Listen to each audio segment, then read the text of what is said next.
You can use Blackboard to group your students in certain ways, and the grouping tool is actually quite useful.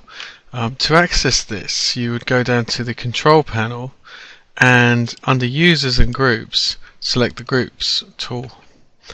Now in here you have the option to create a single group or a group set. In the single group you can allow students to self-enroll, so students would come along and actually say I want to enroll into that group, or you can manually enroll students into that group yourself, so you decide that particular group.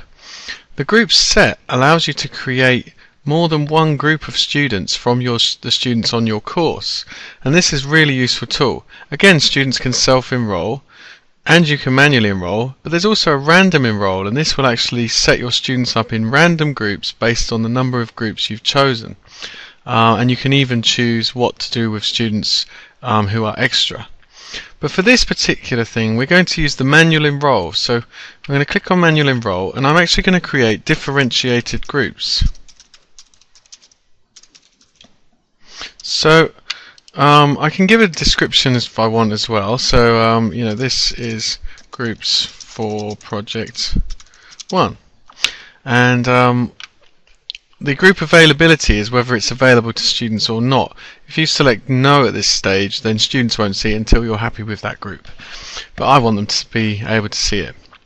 What the group allows is for these students to have particular tools available to them that they use as that group. So they could have a group blog where they all have their blog for that one group. Collaboration is chat. I'm not going to use that. It's something for future reference. They can have a group discussion. They can have files that are shared for that particular group only. A group journal, tasks specifically set for that group, and a group wiki where they can collaborate on a piece of work together as a group. You can allow them to personalize the group space modules, or you can set it so that once you've set it up, that's how it is for them. So I'm going to have simply 2 groups for this particular demonstration and submit. So now I can actually choose my groups. So remove members already in a group from the available members list is useful, because that means you're not then going to put somebody in the same group as another group, so you won't put somebody in the group twice. So this is differentiated groups. So these are pretend students, but let's say that Candy Bishop and Lenny Davis, they're not very good performers at this particular level, but they're better in other classes, and I want to actually put them with Eve and Rachel, who are particularly high performing students, and so they can actually facilitate the helping of those students.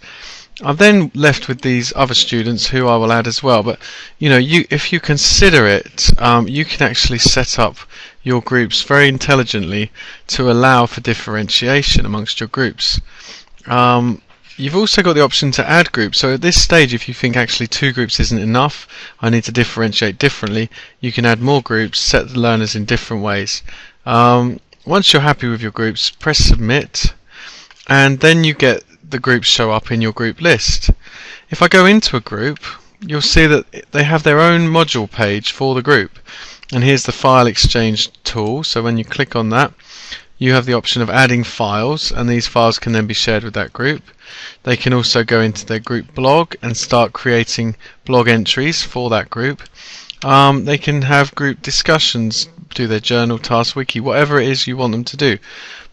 But the nice thing is that you've then differentiated your students, and you can demonstrate that quite effectively.